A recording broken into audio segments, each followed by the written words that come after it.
Hey there, it's your brother from another mother, Evil Aniki, and today we're back at it with another Last Week in Anime. So, for starting off strong, I want to say that I was at the Nikkei pop-up event in LA. There must have been like 300 to 500 people. I'll be doing a video of that on Thursday. I might split it up into two videos, but I'll see once I get in the edit. But there was a bunch of other events going on that day as well. Apparently, there was also uh, Happy Lemon did a Genshin Impact collab, and that was at the Americana. That one's also going to be traveling around a bit, so it's going to be in the OC next week as well. I think next week, maybe the week after next week. I don't know, but it's going to be around for a while. It's just a food truck going around. They're going to have a bunch of cosplayers assigned to it as well. So don't worry if you missed it. I kind of wanted to go to it, but it was at the same exact time as the Nikkei event, unfortunately. And then there was apparently a Fate event that happened in Hollywood. Apparently, the tickets went really, really fast, and I didn't even hear about it, but they were free tickets. And the only reason I really found out about it is because a bunch of Fate cosplayers showed up to the Nikkei event after their event had showed up and had ended, and I was just like, "Why are there Fate cosplayers?" And then I found out. But speaking about events, let's go into the anime convention roundup for the week. So this last weekend, there was a few conventions that happened. Not too many big ones. The biggest one was probably the Colossal Con North, which I believe is in Wisconsin-ish area. I'm not too sure. I could be wrong about that. But there's some really cool ones here that sound really nice, like Anime New Jersey Plus Plus, and then Aki Matsuri. Let me know if you went to any of these. I do know a few cosplayers who I follow who went to Colossal Con North, and I do think it's Wisconsin because this is North. I think there might be one that's like also in like South. I have no idea. But you let me know down in the comments if you went to any of these because I try to follow more vloggers and cosplayers and stuff in general who go out to events and because I'm trying to see more events to go to, you know. But be sure to check out animecons.com if you're trying to find conventions in your area. They won't have small pop-ups like the Nikkei or the Genshin events, but they will have like a bunch of like the big conventions and so maybe even some of the smaller conventions. It's just more convention-y stuff instead of pop-ups. But talking about anime real quick, we're going to be doing some follow-up stories from last week. So the first follow-up story is with the Suzumi Haruhi Kickstarter.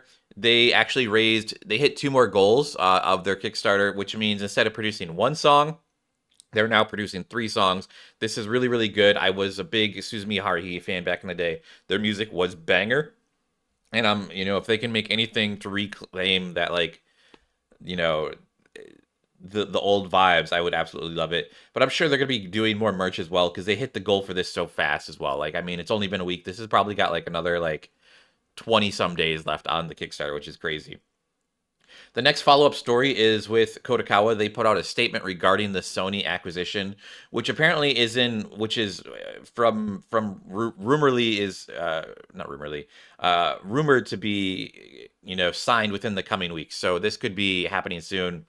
And the Kodokawa statement is uh, there are there are some articles on the acquisition of Kodokawa Company hereinafter the company by Sony Group Inc.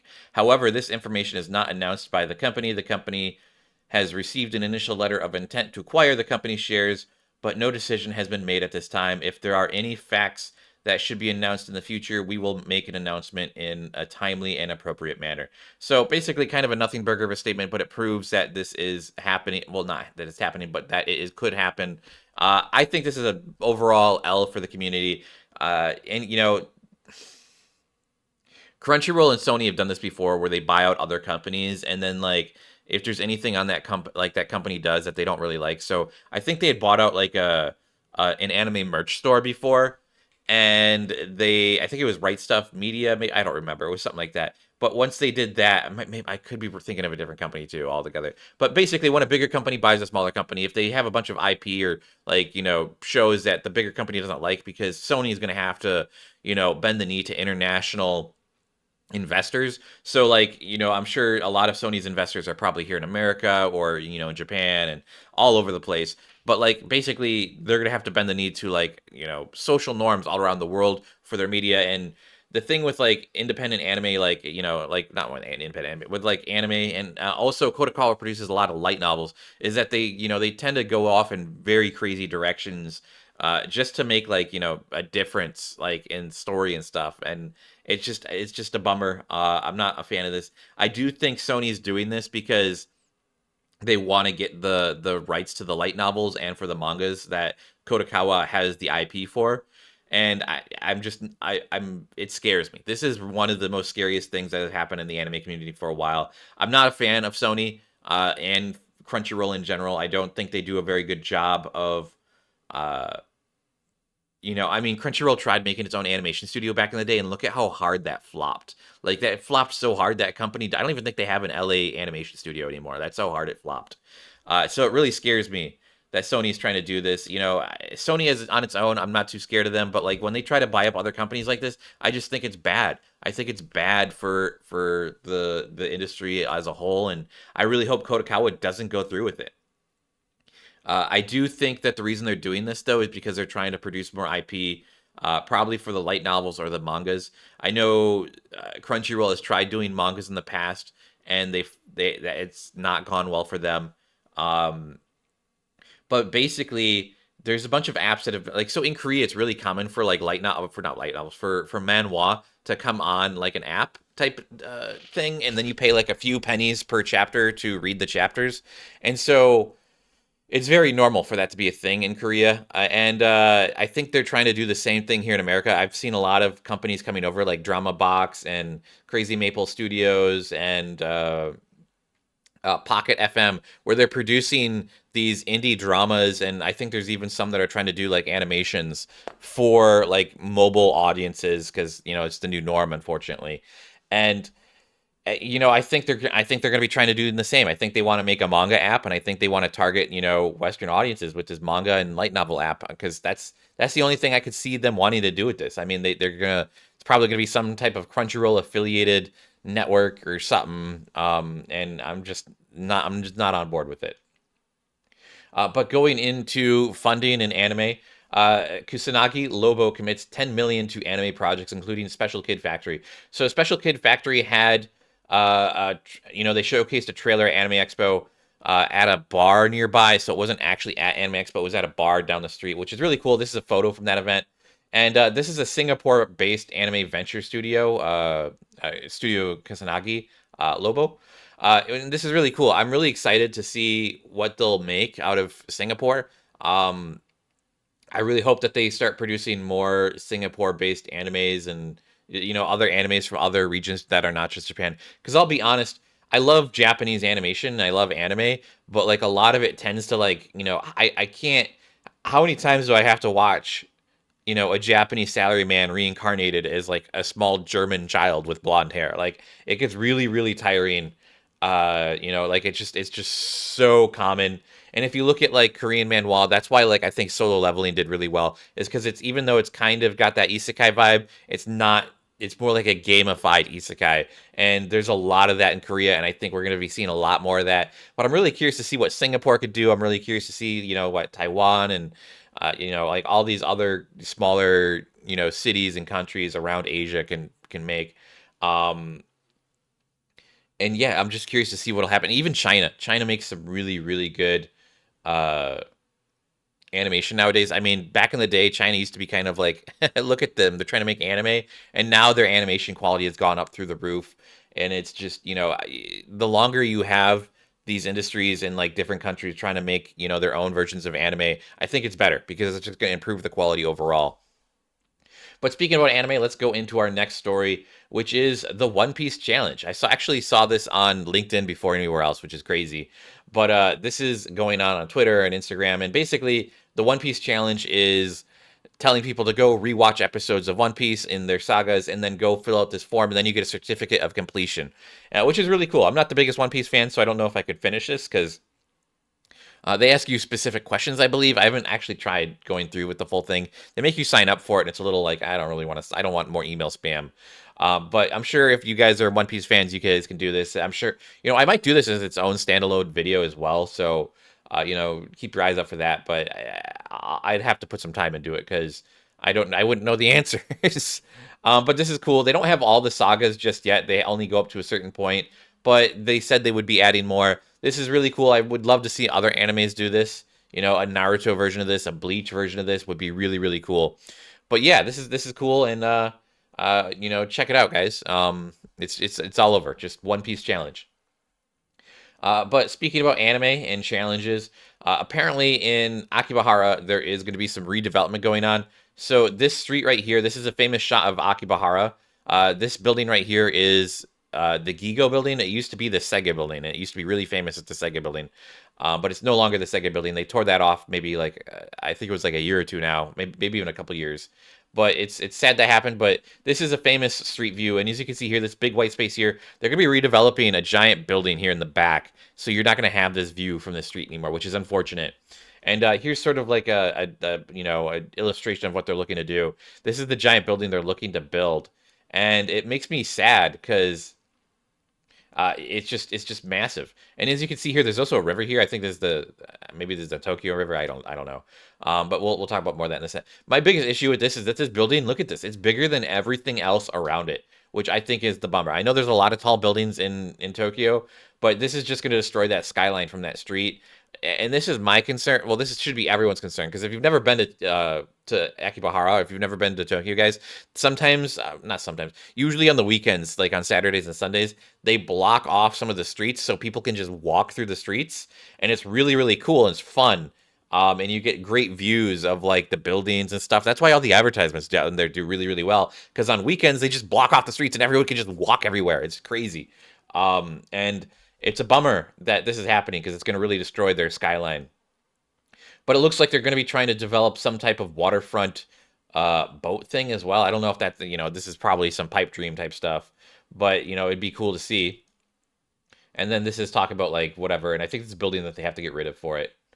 Uh, but speaking about some other sad news, recently Sea Dog put out this video talking about the VTuber. He called this video the Iron Mouse situation. I think this is much bigger than the Iron Mouse situation. Basically, I always knew that VTubers, like during COVID, they really had a huge peak in popularity because they were like the biggest content creators out there. And then after that, they sort of saw a decline. Not really a decline, but they just they're less popular than they used to be, and it's truly unfortunate. I always knew it was going to happen that way because a lot of people, they just returned to doing their normal things. A lot of people started returning to like work and going to conventions and playing video games, and like life just returned to more of a normalcy after a couple years. And so you saw a big fall off of online communities.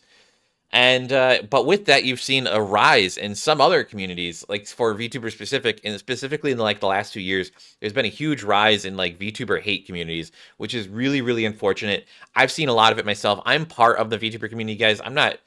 I wouldn't say I'm a VTuber, but like I'm in like I've clipped a lot of VTubers and I've edited a lot of VTuber videos, and it's really unfortunate that I've seen so much hate in the VTuber community. Like, and you see, Dog talks about it on Twitter. It's more than Twitter. It's on Instagram. It's on Reddit. It's on Twitch itself. There's just a lot of people out there who just like they don't understand VTubers, or they come online and they just like oh my god, my favorite streamer is this guy, and then all of a sudden they see a VTuber and it's like who the hell is that? And I think that like most recently we saw this with Kai Cenat and Iron Mouse. So Iron Mouse surpassed Kai Cenat in the amount of subs recently, and I know she's fallen off. Like she's no longer the top, but it was a subathon. Like it's really common for VTubers to have subathons. And during the subathon, a lot of streamers do subathons. To be honest, I don't know why I'm struggling to say that word, but and usually for that month they do really really well, and then they fall back down to like what normal numbers. So she exploded in popularity for a month, broke Kai Cenat's record, and then went down. And a lot of people were giving her a lot of hate for that. And I think it's because a lot of Kai Cenat's fan base tends to be like not a lot of them are too familiar with VTubers, and even Kai himself, I don't really think was too aware of VTubers in general. I do know he was on the server with Iron Mouse, but I don't really think they interacted all that much.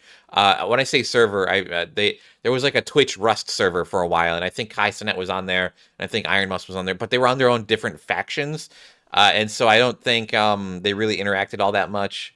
That's just my conjecture from that, but like. But to Kai's credit, I don't think he's ever sent any hate towards Iron Mouse, and he seems like he's like a general fan of VTubers in general. So shout out to Kai for being really cool in that sense. There's some really cool clips of him talking, like explaining who Iron Mouse is to some of his friends, and it's just he's good vibes. But in general, I do think it's really sad that there's so much hate coming towards the VTuber community, and there is a crazy amount of hate going on. So I even saw other VTubers hating on other VTubers recently, where it was like some VTubers were coming out saying that they hate VTubers who use lewd bait as for like content, and it's just like, look, and then there was even VTubers who make lewd bait thumbnails, but then they don't actually make lewd content. They just bait it out on Twitter or with thumbnails, and then they were also hating on VTubers who are actually lewd, and it's just weird. Like, don't look, man, whether they're say so, which means to be innocent, or pure, which means they don't swear and whatnot, or whether they're not safe for work, don't send anyone hate. Like if someone has, their OF, don't send them hate. Like it's not worth it, especially with VTubers. A lot of VTubers don't like, they're just normal people who just want, just to make good fun, and they don't really want to, like, it's just sad. It's just real sad. Um and I think with VTubers, like, there's a lot of like people hidden behind like dummy accounts, with small profiles, or VTubers themselves who aren't necessarily, like, they don't necessarily get the flack for IRL. So it's just it's a bummer. It's a hard situation to manage, and uh, you know, just don't put hate out in the world, guys. That's all I can say. But speaking about hate in the VTuber community, there was a VTuber recently uh, who came out with some hate, and that is Gumpai. Basically, this indie artist who makes plushies went into her server and was like, "Hey, I have some plushies left over that I'd like to sell." I don't know if he phrased it like that, but he was trying to sell plushies, and then she got really mad about it and like kicked him from her server. And she put out this statement: "Hey, don't allow this person into your VTuber server. He goes into your VTuber Discord. He goes into VTuber Discord to steal a person's character and make into a plushie. He has profited off Gumpai, and I don't have any associated or shared profits with him." He's making AliExpress Temu tier plushies of my character. LOL. The eyes aren't even correct. Gunpla's eye color is pink, not orange. And again, he just goes to server to profit other VTubers' designs. And then he put out a statement saying, "I was commissioned to make a plushie." I'm gonna paraphrase what he says because he doesn't have the best English. "I have some plushies left over from prototyping that he wanted to sell. He only ever sold 3. Uh, and that only 4 were ever made." So basically, he's making such a small number of plushies that he's not really making like a big profit off of these. And small plushies, guys, you're not making a big profit off those. Like, so he's probably like, the most you could probably sell those for would probably be like 30, 40, maybe even $50 if you're lucky. Like, I've bought some big plushies. That's where the money's at, is like with big plushies. And plushies in general are really popular in the fan community for VTubers, like with Hololive and just in general. And like, it seems weird to hate on such a small artist. And he was a small artist. Like, he's gotten a lot of followers because of all this, crazy hate that's come towards him. Because Gumpai came out and just put out like so much hate onto Twitter. She made some really vile Twitter posts, and she was like, "Why does the VTuber community hate me for just trying to defend myself?" But it's because you're trying to tear someone else down in the same sense, and it's just unfortunate that they're doing this. I just don't. It's just not a good thing. But like, this artist has also done like some Pippa, plushies, which are cute, and these look like they're knitted, and this is a lot harder to do than like the felt type plushies, which I believe that's what these were. And it's just a bummer. I did see the community sort of rally around Kusa, who is the artist, which is nice. It's just bummer that Gumpai had to come out, and she's like, people are calling her racist, and she said some vile words here. I'm not gonna repeat any of that. But yeah, just not. I don't know. Just don't. Some people need social media training. I'm gonna be honest, guys. Like, making drama for drama, it can be good for social media, but at the same time, don't go online and just start swearing up a storm. Like, it's just not a good look for you in general. Like, it's bad. Um, but that's it for the news. The last thing I want to cover is some Ami Ami news. There's a bunch of figures I just went through and opened up, and wanted to talk about with you guys with. So the first one is this Modernia figure. This is a cheaper one. This is a posable one, so it's not like an actual static figure. And this is from Nikkei, and this is only like 60 some bucks. This is really nice. This is coming from China though, so uh, interesting. But like, well, I mean, a lot of figures come from China, but some of the like higher end figure companies are in Japan as well. So this looks nice. You know, this one might not sell out after it's made. It might just become like a regular product. The posable ones usually don't sell out. Like the stuff that really sells out are these Nendroids. Nendroids, like if you don't get them in the pre-order window, sometimes you'll never have another chance to get them. And if you do, they're like 2 or 3 times the price, which is unfortunate. And looking at this one here, it comes with 2 different gun props, which is really cool. And it looks like it has different hands and 3 faceplates. That's a lot for an Nendroid, especially for this one, which is only 46 bucks. A lot of times when like Nendroid has really been gouging their fans. And I think maybe it's just because they expect like a lot of pre-orders on this one because it's from Arcane. It's Jinx. It's a very popular League of Legends character. So I'm assuming they're gonna get a lot of pre-orders for this one. And it's just wild. But yeah, you know, Good Smile has had some drama. I will be going to the Good Smile Fest or Smile Fest here in LA in December, so that will be a video that I'll have coming out for you guys. But yeah, this figure looks nice. Moving on, we have some Zenless Zone Zero acrylic magnets, and so they've got Bang Boo, the coffee guy, I forget his name, and then General Chop, and I don't remember the dog. Maybe it's Howl. I think his name's Howl. He's the guy who gives you the lotto ticket, the daily lotto ticket. This is cool to see. I love seeing like merch of these guys because it's kind of rare, and normally it's just anime girls. I'm gonna be honest. Moving on, we have another Nikkei figure, and this is Alice. I'm not the biggest Alice fan, and this figure is $150. This is a regular figure, and this one's coming out of Japan. It looks nice. I think the reason Alice gets so much love with figures, because I feel like she's got a few already, is because she was one of the earlier designed characters, and that makes sense. This is also not her main skin. This is like her, I think this is her secondary skin, if I remember correctly. So this is cool. Then going into these smaller figures here, this is the Sushi Fairies, and I'm gonna be honest, guy. Was looking at this. I'm just like, this looks cool, but this is $110, and I just don't think it's worth it. I don't know if you can actually take her out of the sushi. I don't think so. For this, I don't think. I think this is overpriced. There's another one here where it's like you know, this one looks a little bit cooler in my opinion. I don't like the green one. This one looks cute though. But again, 100. This, I mean, look, it's nice looking. It's just $110 for that. I just don't think is worth it. And then from the same developer, they have this one here, which is it's got a shrimp, and then the girl is the rice, so you're meant to put the shrimp on her, which is really cute. I think this one's better. You get more of the figure. Again, $110, very, very pricey. I don't think, you know, I get these are probably like artisanal designs, but at the same time, I feel like they're a little on the high end in terms of pricing. I mean, this one looks really nice. The other two, I just think they look like a chunk of plastic. This one looks a lot better because you can see more of the girl, so I like this one a lot better. But moving on, about other figures. This is a posable S Cryed figure.